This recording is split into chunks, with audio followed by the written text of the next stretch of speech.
Okay, people are asking me about what the outriggers are. So when you have a very wide load, that's what you do. You open these like this and they just hang like this, and then you put a board in here, right? Like I have 3-inch thick boards, because what happens sometimes is that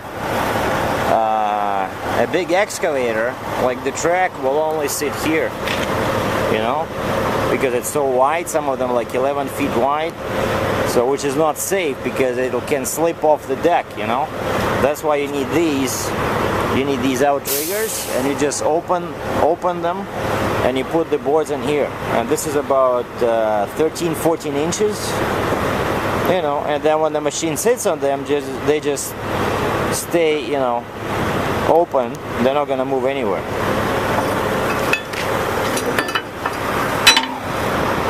And this thing just prevents them from opening, but sometimes they still jump and open.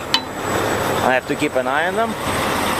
And these are the boards, so these are the shorter ones, very heavy. So there's 4 or 5 footers or 6 footers. And these are the real killers. These are 8 foot long. I'm not sure how much they weigh, but they're very heavy. So for one person, you really need to have a good breakfast just to move one of them, you know. It's probably, I don't know, like 30-40 kilos for sure, so probably about 100 pounds for one. And you see they're all wet, so you know, now when they're gonna, I hope the weather will be better, and once they dry up, I'm gonna spray them with something, some kind of a spray that will prevent the wood from deteriorating in this weather. And this is a Jane Lou truck stop, exit 105 off I-79 in Western Virginia. I'm just about to leave, going south. And my secret plan was to escape from Ontario to get into a better weather area. And it's plus 5 Celsius. I think it's like 40 Fahrenheit. But as you can see, the sky is all nasty. And it's raining, and I just left Beckley. There's a Beckley Travel Center in Beckley, West Virginia, and it was snowing. It was kind of like, you know, a mix of rain and snow. And today was very difficult for the truck. Lots of hills. I had to go on this US 19. Awful. At one point I was climbing in 5 low here. А я еду за туманом, за деньгами едут только дураки. Ой, я позабыл. А я еду за деньгами. Sorry, I'm chasing the money, not the fork. This is one huge hill, East River Mountain. Hello there. I was in 5 low.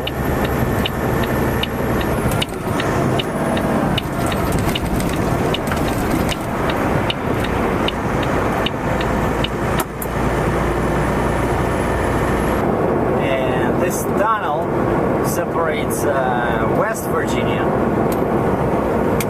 from Virginia. See on the left, the sign? Virginia. And usually, as soon as you cross this tunnel, the temperature changes dramatically. It becomes much warmer. So all the bad weather usually is north of that tunnel. What we have now? Plus 6 Celsius.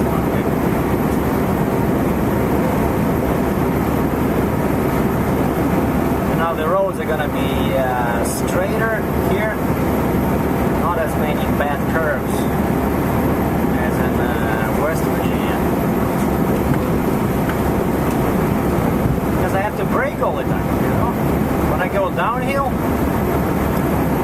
my load is so heavy, if I'm not careful, my RPM goes through the roof. Like the speed limit here is, what was it, 55, that's going to be 70, somewhere here, or even 75. So it's not the speed limit, but the RPM, right? I cannot have my RPM too high because that might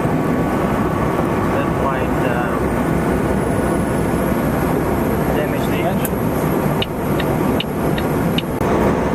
I gotta tell you, when I looked at the package of my overweight permits and I saw one for Tennessee, I was a bit confused. Like, what Tennessee? I'm going through Virginia, West Virginia, and then delivering in North Carolina. Like, why would I go through Tennessee? And then I look at the map, and sure enough, I-81, see the sign on the right? When you leave Virginia, you enter Tennessee. And the blue sign on the right says Tennessee, the volunteer state, welcomes you. And the numbers change from like 1 to 70, what was it, 73, 74? Well, the crane is being set up. And they told me while we are waiting for the crane guys, I can take off my tarp. And just to give you guys an idea, because of this irregular shape of the load, this is how many bungee cords you have to use. And I think the rule is the more bungee cords you have, the more experienced you are. Oh wait, or is it the other way around? Well, one top is off, but we can still not see what's inside. The guys, you know, over there in Canada do an incredible job. You see how much they have this. They have this thing covering, and then underneath there's another one. Well, the crane is set up, and another guy was kind enough to help me with the tarps, like one of our drivers from my company, and he's a company driver. And I was amazed. I asked him how he's paid, and he said by the hour. That's a really good deal, you know, when you go into US like a long trip and you're paid by the hour. So now he's next because he was here before me. So we took all off the tarps, except on his recommendation I still kept that disposable tarp on the top. And the weather's here like very mild, North Carolina. And there's some strange, look at that, some flowers in there. When somebody died here, because usually that's what it means. And it's all industrial area, just west of Asheville, North Carolina.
the case with cranes.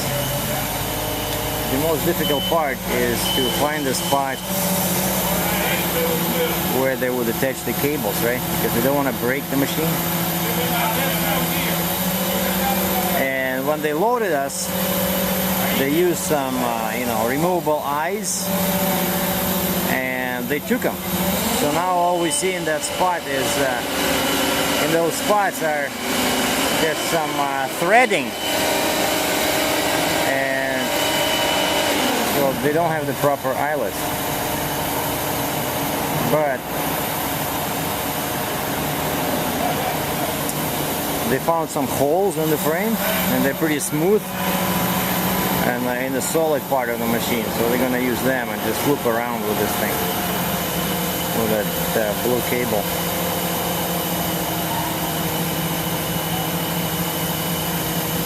And this crane can lift 80 tons.